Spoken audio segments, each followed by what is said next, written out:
तो बिल्किस बानो अगर मुसलमान नहीं होती तो बिल्किस बानो को इंसाफ मिल जाता। स्पीकर साहब, मैं मुसलमान हूं, मेरे बगैर ये मुल्क नामुकम्मल है। मैं इस मुल्क का यरगमाल नहीं हूं, मैं इस मुल्क का कैदी नहीं हूं। क्या प्रधानमंत्री अपनी जबान को जुम्बिश देंगे और चीन का नाम लेंगे? कि अब नरेंद्र मोदी कहते हैं कि जुडिशरी मेरी वफादार होना। आप दोनों ने बैठकर मलाई खाई और गरीब और नौजवान पिस रहा है कि हाइडेनबर्ग अगर यहां होता तो यूएपीए लग जाता उस पर। आग से आग बुझाने को कहा जाता है, जख्म पे जख्म खाने को कहा जाता है। हम वफादार है बताने के लिए, हमको अपना सर कटाने के लिए कहा जाता है। सर शुक्रिया सर। मैं सदर जमहूरिया के खुतबे की मुखालिफत में खड़ा हुआ हूं। मैं बरसर इख्तिदार जमात से जानना चाहूंगा, क्या ये सच नहीं है कि आप ही के आदाद व शुमार 75वां NSSO का डेटा ये कहता है कि 25% मुस्लिम बच्चे पैसों की गुर्बत की वजह से तालीम से ड्रॉप आउट हो जाते हैं? क्या ये सच नहीं है कि 7 साल से ऊपर जो बच्चों का खवानगी का तनासुब है तमाम मज़ाहिब में सबसे कम मुसलमानों का है? क्या ये सच नहीं है कि ग्रॉस अटेंडेंस रेशियो तमाम मज़ाहिब का सबसे कम मुसलमानों का है? क्या ये सच नहीं है कि सबसे कम एनरोलमेंट जो होता है वो मुसलमानों का है? क्या ये सच नहीं है कि AISHE की रिपोर्ट ये कहती है कि हायर एजुकेशन में मुसलमान का तनासुब 5% से 4% पर आ चुका है?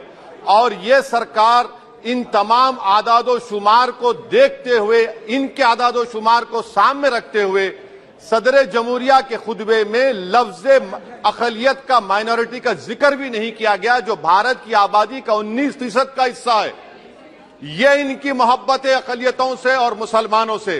सर, क्या यह बात सच नहीं है कि आपने माइनॉरिटी के बजट को 40% कम कर दिया, स्कॉलरशिप के पैसों में 560 करोड़ रुपए कम कर दिए?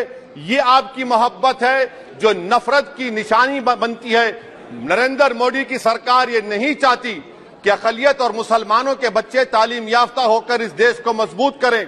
वो उनको हमेशा गुर्बत और नाइंसाफी का शिकार बनाकर रखना चाहती है। सर, दूसरी बात इसमें यह है कि आज अकलियतों को मुसलमानों के ताल्लुक से कोई महीना ऐसा नहीं जाता जहां पर उनको जान से मारने की धमकी नहीं दी जाती। बरसर इख्तिदार जमात की एक MP साहिबा ने कहा कि चाकुओं को सिर्फ तरकारी के लिए इस्तेमाल मत करो, गर्दनें काटने के लिए इस्तेमाल करो। बरसर इख्तिदार जमात के एक MP ने दिल्ली में कहा कि मुसलमानों का समाजी बायकॉट करो।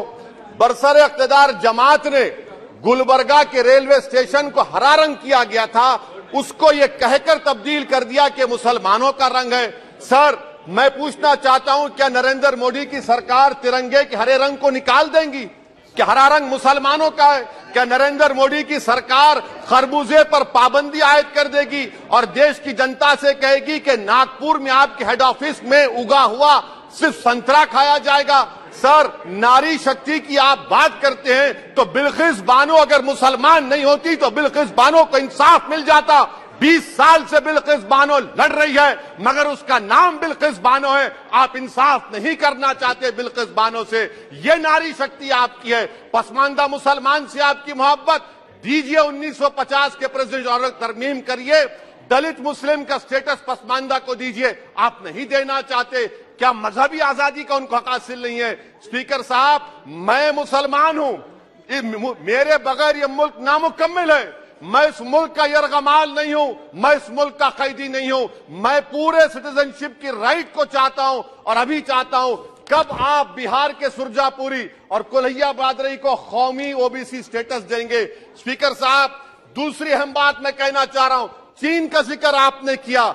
क्या प्रधानमंत्री अपनी जबान को जुम्बिश देंगे और चीन का नाम लेंगे? क्या आप चीन को डेमचौक और डेमसांग से उखाड़ कर फेंकेंगे? DGP कॉन्फ्रेंस में चेयरमैन साहब कहा गया कि 65 पेट्रोलिंग पॉइंट में से 26 पेट्रोलिंग पॉइंट पर भारत की फौज पेट्रोलिंग नहीं कर सकती है। चीन से आप डरते हैं। अरे, डिसएंगेजमेंट हुआ तो डीएस्केलेशन कब होगा? डी इंडक्शन कब होगा? चीन से आप डरते हैं। 3 साल से चेयरमैन साहब 50,000 भारत की फौज हजारों फीट चोटियों पर बर्फ में खड़ी हुई है। देश के प्रधानमंत्री को क्या भारत की आवाम पर भरोसा नहीं है, भारत की फौज पर भरोसा नहीं है? अरे चीन का नाम लीजिए वजीर आजम, डरिए मत चीन से। तीसरी पॉइंट सर, हमारे कानून के मंत्री चले गए पैराग्राफ 79 और 82 में बेसिक स्ट्रक्चर पर, आईनी ओहदों पर बैठे हुए लोग बेसिक स्ट्रक्चर पर तनकीद करते हैं, लॉ मिनिस्टर कॉलेजियम पर तनकीद करते हैं। इस ऐवान में जब एनजेसी का बिल आया, मैं वाहिद एमपी था, अब याद होगा आपको, जो मैंने कहा था कि भारत के संविधान के खिलाफ होगा बेसिक स्ट्रक्चर के। इंदिरा गांधी से सबक हासिल करना चाहिए। इंदिरा गांधी कहती थी कि जुडिशियरी मेरी पाबंद होना, अब नरेंद्र मोदी कहते हैं कि जुडिशियरी मेरी वफादार होना। इंदिरा गांधी ने 42nd अमेंडमेंट किया, देश की जनता ने इंदिरा गांधी को इख्तियार से बेदखल कर दिया। आप वही इंदिरा गांधी के इराक को ला रहे हैं। आप बताइए स्पीकर साहब, क्या ईसाई मानने वाले व्हाइट टेरर हैं? क्या ईसाई मजहब के लोग व्हाइट टेरर को फरोग देते हैं? आप बताइए। मैं यहां पर जजेस को तहफुज करने के लिए नहीं खड़ा हूं, मैं बेसिक स्ट्रक्चर की हिफाजत में बोल रहा हूं। मैं अदलिया की आजादी के लिए खड़ा हूं, मैं एग्जीक्यूटिव की आजादी के लिए खड़ा हूं, लेजिस्लेचर की आजादी के लिए खड़ा हूं।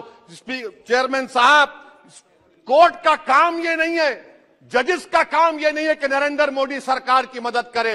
अदलिया का काम यह है कि इस देश की कमजोर और मजलूम आवाम से इंसाफ किया जाए। चौथा पॉइंट स्पीकर साहब, यहां पर एक बड़े सरमाएदार का जिक्र किया गया है। क्या यह बात सच नहीं कि कांग्रेस और बीजेपी ने ओलिगार्क्स को पैदा किया? आप दोनों ने मिलकर ओलिगार्क्स को पैदा किया। आज इसी वजह से 60% मुल्क की दौलत 1% जनता के पास है। आप दोनों ने बैठकर मलाई खाई और गरीब और नौजवान पिस रहा है। अरे बताओ, ये जो 28 लोगों की लिस्ट है जो देश का पैसा खाकर भाग चुके हैं या बैठे हुए, उसमें कोई मुगलों का नाम है क्या? कोई मुगलों का नाम नहीं है, मगर आप उस पर कुछ नहीं बोलेंगे। संडेसरास कंपनी है, 15,000 करोड़ नाइजीरिया और केनिया की कोर्ट में जाकर कहती है कि हम हिंदू हैं, भारत को आएंगे तो प्रोसिक्यूशन होगा। आपने कोर्ट में कुछ नहीं कहा, वहां पर एसआईटी आपने बनाई। मगर शुक्र है, मैं लाइटर वेन में कह रहा हूं कि हाइडेनबर्ग अगर यहां होता तो यूएपीए लग जाता उस पर।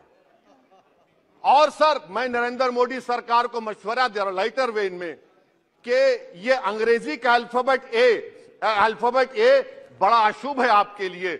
AA को आपने कहा कि बेटा फाइटर एयरक्राफ्ट बनाओ, बैंकरप्ट हो गया। अब कैपिटल ए को आपने 17 इंडस्ट्री दे दिए, हम पूरे विश्व में मार्केट कैप हमारा 5वें नंबर पर आ गया। सर, देश के प्रधानमंत्री से बताना चाह रहा हूं कि वजीर दाखिला का नाम भी ए से शुरू होता है। मैं खत्म कर रहा हूं। मैं चेयरमैन साहब, मैं सरकार से पूछना चाह रहा हूं कि क्या जनवरी 2024 और फरवरी में क्या ये सरकार थर्मो न्यूक्लियर ब्लास्ट करने जा रही है? कि आपने हमारे अतराफ में देख लिया कि उसके अवाक़िब और नताइज क्या निकलने वाले हैं?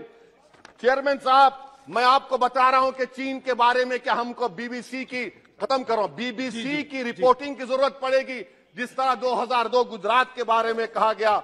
स्पीकर साहब, अकलियतों के बारे में, मुसलमानों के बारे में एक शायर ने कहा था, आग से आग बुझाने को कहा जाता है, जख्म पे जख्म खाने को कहा जाता है।